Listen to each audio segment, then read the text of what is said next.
Hello everyone, TJ here, and today we're going to finish the Devoured Dead.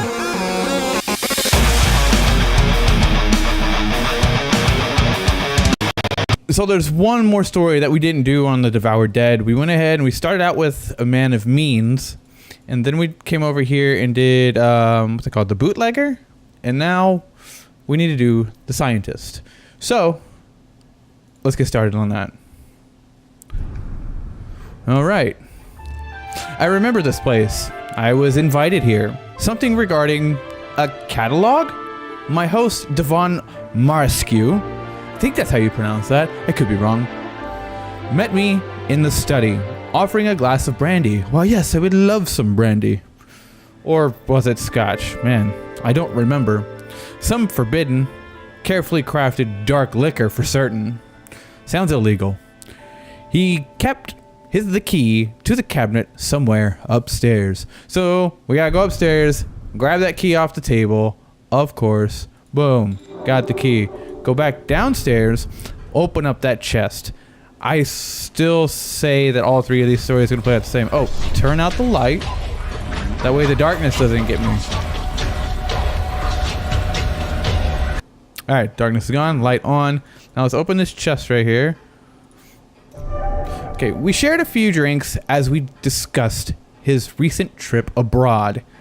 Where did he go? To some distant and cold wasteland. Antarctica, perhaps? Maybe somewhere in the North Canada area? After some time, he invited me to the kitchen. Gonna grab a snack. Seeking my consultation in regard to some strange beasts he had come across on his latest expedition.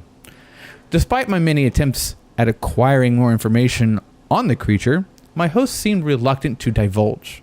Or perhaps he was incapable of forming an accurate description. So, he doesn't know how to tell me what the thing looks like? Let's go to the kitchen. Just through this door. Now we're in the kitchen. What now? After a small amount of effort, he began to describe the creature. So now he knows what the creature looks like. All of a sudden, he can tell me what it looks like. First, in small parcels of information, primarily relating to what the creature was not. But before long, my host's eyes flashed with excitement as he recounted the tale of his capture of whatever it may have been. A wild-eyed, sinewy creature from some forsaken continent or another. Both lumbering and impossibly fast. Both lumbering and impossibly fast. Talk right, read right. Perhaps a cheetah? Do cheetahs lumber? Glistening on the snow and imperceptible, save for the sound it made. His description of the thing was beyond anything that I had come across in my research, as I am a scientist, of course. Duh. A being that defied the natural order of what I knew to be true. Then my host informed me that it was safely caged away in the basement. I had no choice. Or when my host informed me that it was safely caged away in the basement, I had no choice. I implored him to show me, because I'm an idiot, and I wanted to see what this monster looks like. And of course, it's barricaded. Let's go back upstairs to get that freaking hatchet out of the door. Click, click, click, click, click, click, click. No. Click, click, click, click, click, click, click. Upstairs. Upstairs we go. Upstairs we go. To the left, to the left, to the left, to the left, to the left. Not to the right. Up. Got the hatchet now. Go back down. Back into the kitchen. Let's go. Let's go. Let's go. Keep on going. Keep on going. Keep on going. Keep on going. Keep on. All right, let's bust down the door. Now we're in the basement. Cellar, whatever it's called. He was angry at first. Seeing at me through clenched teeth, eyes aflame with accusation. Oh, seething. Oh my gosh. Learn to read. seething at me through clenched teeth, eyes aflame with accusation. I was unsure of what I had done, and terrified for my life. I believe that Mr. Marskew recognized the fear in my eyes, and knew then that I was not to blame for whatever had happened. There had been a cage, or rather the remains of one, twisted and warped out of its original shape. Had my host not told me what it used to be, I never would have known. After a sudden shift of countenance, he ushered me upstairs, directing me to a chamber secreted away on the far side of his quarters. Okay, so let's take a look at this cage that apparently doesn't look like a cage, and it looks like a cage to me. All right, here comes the beast, right? Oh no, wait. I didn't go far enough over. Let's click on the cage. All right, now let's go back over here. Oh, there's the beast. Ooh. Lights out, so he doesn't find me. Boom, done. Go away, thank you. Lights on. Let's come back up here through the door. Where did that bookshelf go? I mean, bookshelves just come and go at random, it seems. Through this door. I think we're going back upstairs to the right.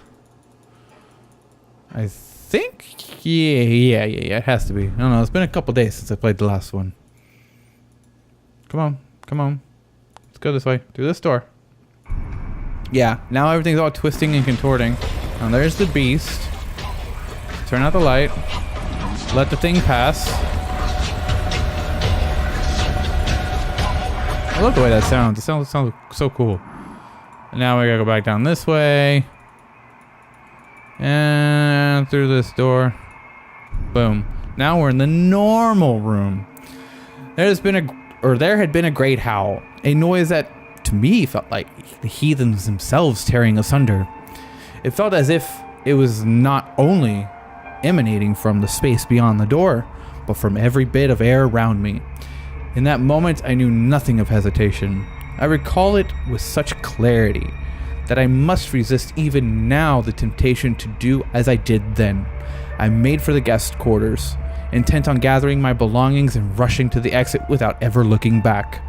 I want to get out of here. I'm scared, of course. It makes sense. There's a monster afoot. At least, I think. That same pit of dread that gnawed in my stomach then moves once more in me now. The thing that Marskew had brought back. It was all at once within the house in some physical sense, and a part of it in some other unknowable manner. This is like, I think it's from like a spirit. I still think it's like some sort of ghost or spirit or something. I'm not sure. Like, I'm confused.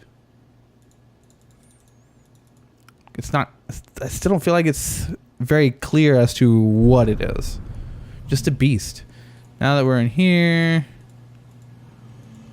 did it appear again? Yeah. Oh yeah. The all this text story. My room had been changed. Of course. Something else moved within it. Something alien and malevolent. Changing the geometry of the corners each time my eyes were careless enough to stray from them. One moment the small guest's room was an enclosure unfit for a house cat. Yet in the blink of an eye, it had become too large for me to see either wall from what had once been the center of room.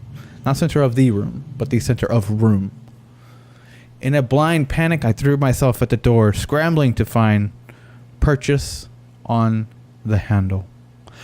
I clawed for freedom, and my breath caught up in my throat at the sight of what lay beyond. Stretched across a vast, unmoving ocean of nothing, I found myself looking at the private section of my host's library.